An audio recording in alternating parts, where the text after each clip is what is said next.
আসসালামু আলাইকুম রহমতুল্লাহ বারাকাতুহু। একটি প্রাচীন বশীকরণের মন্ত্র আজকের এই ভিডিওতে আপনাদের জন্য শেয়ার করছি। এই মন্ত্রটি আমার শিক্ষা যখন নেওয়া তার প্রথম দিকের এই মন্ত্রগুলো আমার শেখা। 2 থেকে 3 দিন সর্বোচ্চ 7 দিনের ভেতরে দূর থেকে যে কোনো ব্যক্তিকে বশীকরণ বা আকর্ষণ করা যায় এই মন্ত্র দিয়ে। কিভাবে করবেন তার বিস্তারিত বিধিবিধান আজকের এই ভিডিওতে বলে দিচ্ছি। কাছে কিংবা দূরে, দেশে কিংবা প্রবাসে যে যেখান থেকে এই ভিডিও দেখছেন, নিজে ঘরে বসে ফ্রিতে নিজের কাজ নিজে করতে পারবেন। অবশ্যই শেষ অবধি ভিডিওটি দেখুন আর এই কাজটির অনুমতির জন্য ভিডিওটি শেয়ার করবেন। তো আপনারা 3 প্রকার গাছের কাঠ তৈরি ম্যানেজ করবেন। ম্যানেজ করার পরে তাই দিয়ে আগুন জ্বালাবেন। জ্বালানোর পরে কিছু গোলমরিচ কিনে নিয়ে আসবেন।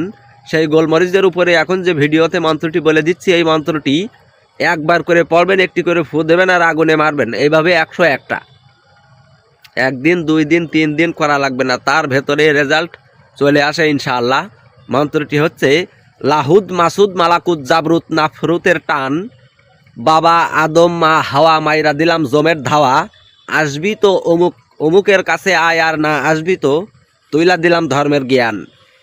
এই হচ্ছে মন্ত্র। নিয়ম তো বলেই দিছি, ভিডিওটি শেয়ার করে অনুমতি নিয়েই কাজটি করলে আশা করি রেজাল্ট পাবেন ইনশাআল্লাহ।